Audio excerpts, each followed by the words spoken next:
So my next guest today is Dennison from PIT. Nice to see you again, Don. Yep.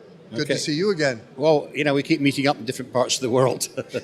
Yeah, you're doing all the shows. Yeah. I'm following you. Yeah, I know. Well, this is it. So, but you're also following the technology, which is what we're here to talk about today. Absolutely. Yeah. So, my impression so far of the show has been that it's a little bit quieter than last year. The first half of this year, it's been a little bit quiet in Mexico in terms of trade, but the signs of it picking up again. What has been your take on it so far? I kind of agree with you there. It's my second trip down here, so the activity level to me seems to be encouraging. We have a lot of vendors here, exhibitors. A lot of them are talking about shipping direct here to Mexico now to encourage business, and the companies seem open to do business down here with Mexico as well. So what do you make of that? I mean, there are companies that are actively shipping goods here, some for final assembly, but some just for pass-through, really, to try and avoid the tariffs to get into the United States. I mean, the Trump administration said they're aware of that. Do you think they're going to close that loophole? That's going to change, or do you think that's going to be the way things are going to go? I think for now it's going to be the way things are going to go until something happens or something changes. I know a lot of the companies that I work with up in the States have set up companies down here or showrooms down here so they can ship equipment in and possibly have more business and avoid the Chinese tariffs. Chinese tariffs, okay. Yeah. So, and what's been the general feeling back home in the US regarding the tariffs? Because the feedback I'm getting is it seems to be going pretty well up there. But people are getting affected by it. People are getting affected. They don't like the tariffs. The unfortunate situation is we still have to do business. Yes. We still have requirements. We still have to buy equipment.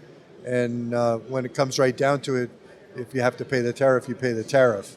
In the same way that you have to pay the tax if you're shipping something into Europe or India or anywhere else. Yeah, typically when it arrives on our doorstep, you pay the tariff, or you don't get the equipment. Yeah.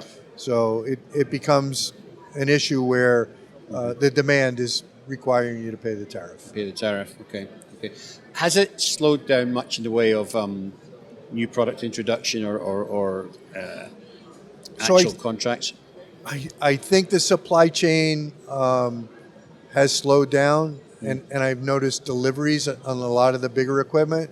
The lead times are getting longer. Right. And I think it's only because of, the unknown at this point. Yes. So people have stopped purchasing the basic things that they need to build the equipment. So now they're building up again. I think Prototronica is our next big show, and I think people are excited to go see some new equipment. Yep. I've heard good things that there's some new equipment coming. Yeah. So it typically is the place where companies display their new products for the first time.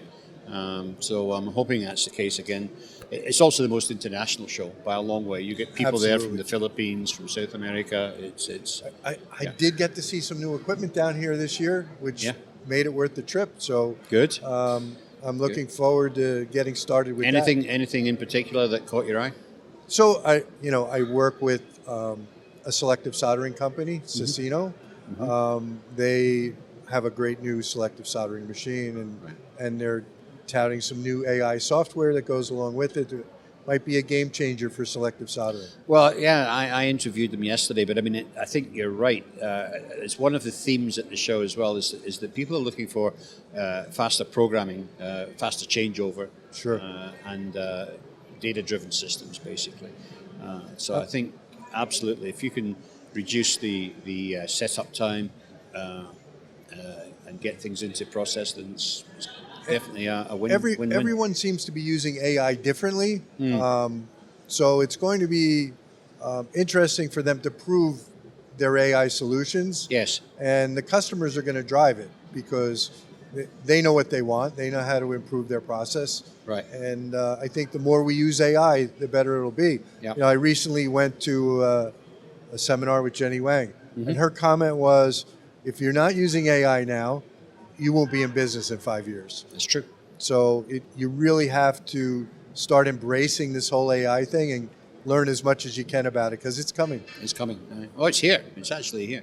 But I mean, I think the scary thing is we're at the initial stages of general AI. We're moving towards agentic AI. Agentic AI is where it's more intelligent and it actually helps to make decisions. But we're trying to avoid getting to the superintelligence level because if we get to superintelligence, we're all dead. Yeah.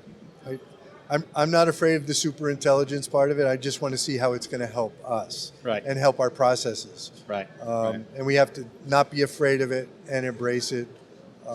Well, that's true. And I mean, it's funny. Margaret Thatcher, the former British Prime Minister, once said years ago that you can't uninvent technology. So we have it here. We've got to embrace it, as you say, and make best use of it. Absolutely. So I think that's the way forward. Yep. Anyway, Don, great to talk to you. Great to catch up.